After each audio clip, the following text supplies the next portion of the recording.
I wasn't able to speak with you beforehand, so just want to double check. You are working on speech number 5. Yes. Okay. And speech number 5 is Your Body Speaks. This is the same one we got to see Sean Berger work on last week. Once again, the objective of this speech is to use stance, movement, gestures, facial expressions, eye contact, all of the nonverbals of communication to once again connect with your audience. He is going to tackle this speech today, and as always, he has a piquant, clever, spicy, stimulating, and interesting topic. Everything from the Chinese New Year to various aspects of being here in the Americas.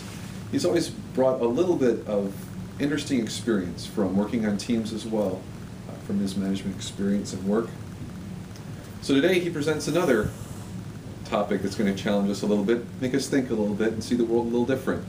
Please welcome E as he presents his speech, Culture Shock. Rising Star Easton.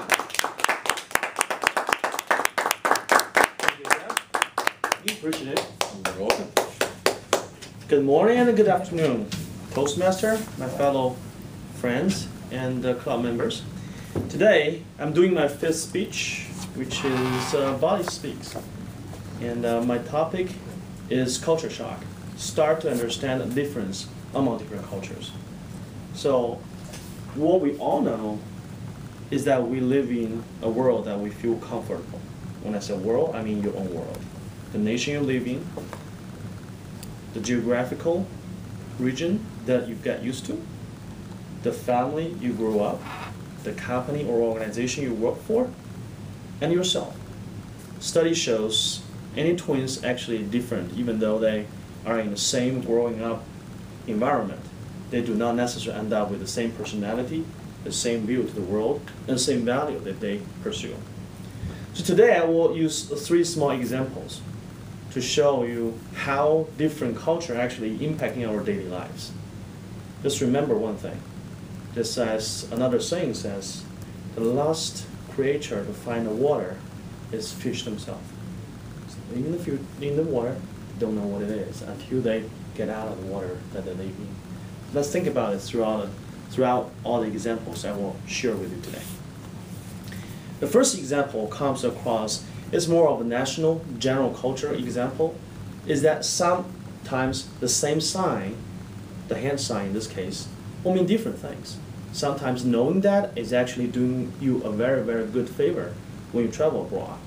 The sign I will introduce today is this sign. We all know what's that for in US and UK. That means good, awesome, perfect, something like that, good, right?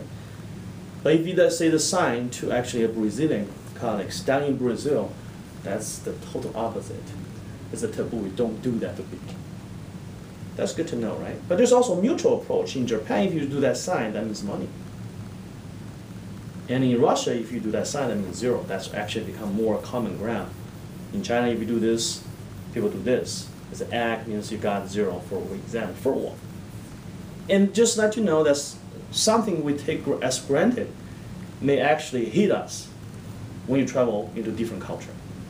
So that moves into my second example I want to share with you today, which is that you communicate differently based on the culture that actually you grow up.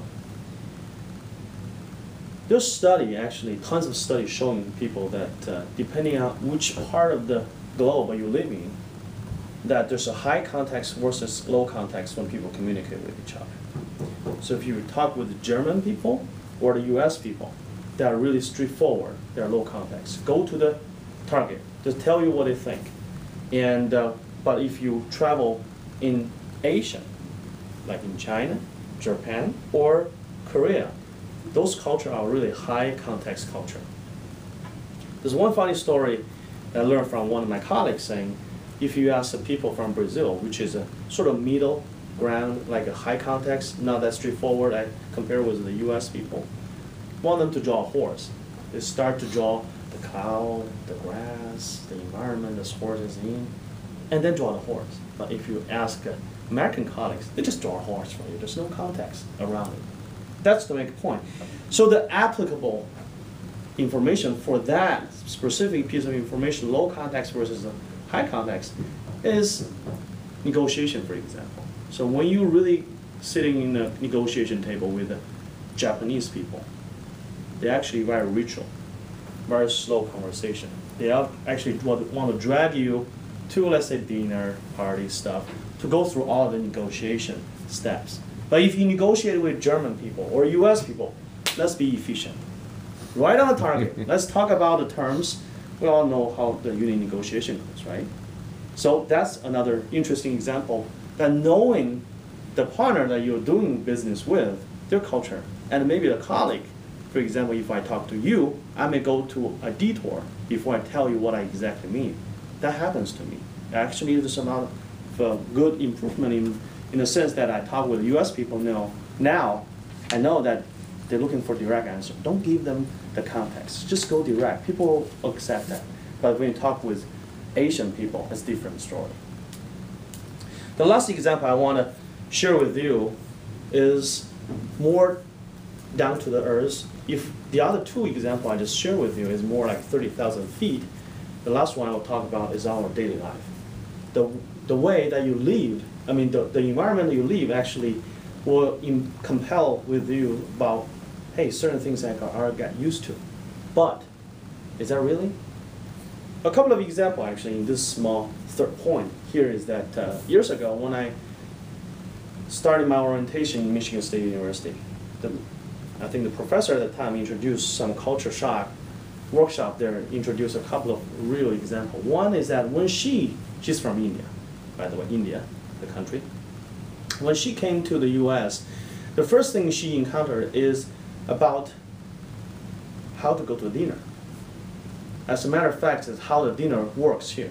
So when she just arrived like 10 years, a couple of decades ago, that she was invited by one of her classmates to a dinner party. So they will go to dinner. She went. So like 6 p.m., people talking, chatting, playing. Nobody could prepare or cook food. Make her uneasy because I know where exactly she comes from. Because in China and India, when you host a dinner, that will be an all day long work. There's no potluck. You just do the host show the sincereness. You cook everything. The feast is your job. So they cook all day long. So 7 p.m. chatting, and she got uneasy. What are we gonna eat today? So she approached the host. Dinner? Don't worry, I'll take care of it. So 7:30, some noodles in a pot with some sauce. Boom, dinner's ready, go. Okay, she said, oh my God, that's not really the dinner I was imagining. So that now, okay, got used to it. The other example is really about the bathroom. So you think about the bathroom, right? So take as you want, we go to the bathroom, but that's another Korean student from Asia too, right? South Korean student. The first day she came, actually the first couple of weeks that she came, she walked into a building in the Michigan State University campus. You know here, a lot of public restaurants got 2 doors. One door is in, you do your thing, you came out, or you go out from another door, right? But it turns out most of the bathroom in Asia is 1 door. There's an in and out of the same door. So she didn't really think about that. When she went to the bathroom, done her thing, tried to go out, turns out this door she came in does not have a handle to open it. So she struggled, she yelled, there's nobody around because the class semester hasn't started yet. Oh my God, I'm stuck in the bathroom. But turns out she started walking around and find another door. Interesting, right? But you don't see that, you don't met it when you really, until you really kind of hit something. One last example I want to share with this small thing is about return a can. A beer can, a pop can, you know the can. So when you came to any supermarket store in the US, you know, you put a can, boom, into the machine scan it, boom, it's collected, right? If it's something they accept. However, in China it's not that case because we do not have a machine to return it. What you do is that you have this 20 ounces aluminum can, you stab on it, make a piece of, reduce the room basically, and then you sell by weight. So this is something that I heard from another friend years ago. He said, just a friend of him came here, collect like 100 something cans, and step on every single one of them. Oh gosh, I got some money here. I went to Meyer, and turns out they don't accept that anymore. So a week of collection of the cans, whatever, is gone with the wind. Big lesson learned. So hopefully those small examples bring some of the different view people have based on the culture they live. So one piece of suggestion that I will give everybody here when you get into a future environment that you will work with different culture of people is, first point, is that observe mindfully. So observe how people do things, so you know what is the norm in the new place that you go to. Second, be open-minded, because that's really the key. Because there's no right or wrong culture. There's only the culture in a specific environment that people are following. The third piece is that do not generalize. Because every culture has specific people that they play their own rules. So with that, hopefully this gives some of a taste of how cultural difference is impacting our daily lives. And thank you for your attention.